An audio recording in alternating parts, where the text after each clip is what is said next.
सूचना जो है नहीं मिल पा रही है, ये कहा जा रहा है सूचना। देखिए, आप देखिए, जो जितने भी जनहित के जो महत्वपूर्ण प्रश्न हैं, उन प्रश्नों का उत्तर जो है वो छुपाया जा रहा है, नहीं दिया जा रहा है। और हर रोज आप देख रहे हैं कि 2 साल से चला हुआ क्वेश्चन, 1 साल से चला हुआ क्वेश्चन, अभी भी उसका जवाब यही आ रहा है, सूचना एकत्रित की जा रही है, सूचना एकत्रित की जा रही है। जब ये सेशन लगता है, सेशन में ये विधायकों को, माननीय सदस्यों को ये अधिकार है प्रश्न पूछने का और प्रश्न का उत्तर लेने का, लेकिन उस अधिकार से वंचित करने की कोशिश की जा रही है। और इसलिए मैं समझता हूँ कि सरकार की ऐसी स्थिति बन गई है जो जवाब देने की स्थिति में नहीं रह गई। सर, मुख्यमंत्री का यह भी कहना है कि जो जोरावर में परमिशन मांगी थी, ये कहा है कि 3,000 से अगर व्यक्ति आते हैं तो परमिशन दी जाएगी, परंतु उससे ज़्यादा व्यक्ति हैं तो पुलिस ग्राउंड की परमिशन के लिए उनको कहा गया। देखिए, इन सारी चीज़ों को लेकर के मुझे सिर्फ इतना कहना, हम भी 5 साल मुख्यमंत्री रहे और 5 सालों में जो परमिशन जहां मांगी गई वहां दी गई। जिसने जोरावर स्टेडियम मांगा, जोरावर स्टेडियम दिया, जिसने पुलिस ग्राउंड मांगा, पुलिस ग्राउंड दिया गया। और ऐसे में जानबूझ करके हमारे प्रोग्राम को सैबोटेज करना, उसको डिस्टर्ब करना, इस मंशा के साथ प्रयत्न किया गया सरकार की ओर से।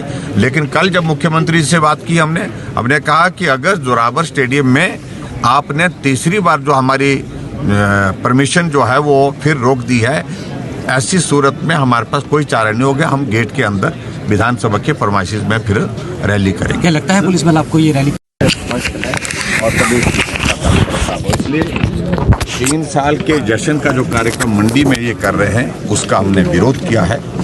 जश्न का वक्त नहीं है, आपदा एक्ट आपने लगाया है, डिजास्टर एक्ट लगाया है। इस वक्त हिमाचल प्रदेश में सिर्फ और सिर्फ उन लोगों के मदद करने का ये समय है जिनके घर चले गए हैं, परिवार के सदस्य चले गए हैं, बाग बगीचे चले गए हैं, पशु चले गए हैं, उनके लिए इस वक्त मदद करनी चाहिए। और ऊपर से ये भी तय किया है कि वो पैसा जो खर्च होगा इस जश्न में मंडी के, वो पैसा डिजास्टर में से खर्च किया जाएगा। इससे बड़ा दुर्भाग्य और कोई हो नहीं सकता है। मुख्यमंत्री जी काल को लेकर अगर बात की, हमारे पास प्रॉपर परमिशन है। सर, अफरा तफरी का माहौल भी बन सकता है कहीं अगर ऐसा हुआ तो। घेराव के लिए आते हैं तो क्या आमना सामना होगा? घेराव के लिए आते हैं अगर विधानसभा के घेराव के लिए? देखिए, हमारा अभी तक तो इतना ही है कार्यक्रम।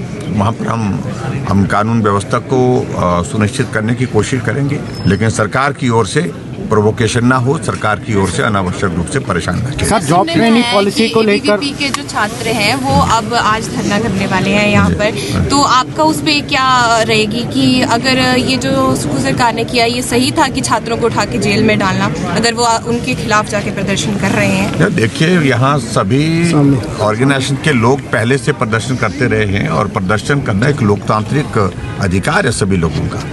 और ऐसे में विद्यार्थी परिषद के कार्यकर्ता अगर यहाँ पर धरना दे रहे हैं, प्रदर्शन कर रहे हैं, उनको अपनी बात कहने का अधिकार होना चाहिए। जेल की सलाखों के पीछे डालने का क्या मतलब बनता है? अगर करेंगे तो सरकार को भुगतना पड़ेगा। जॉब ट्रेनिंग पॉलिसी को लेकर सवाल रही है, केवल नाम बदला गया है, जॉब ट्रेनिंग बाकी कॉन्ट्रैक्ट की तरह ही है सभी। देखिए, ये टेक्निकली जो मुख्यमंत्री जी ने एक्सप्लेन किया है, मैं उस बात से सहमत नहीं हूँ। हाई कोर्ट इन सारी चीज़ों का संज्ञान लेता है।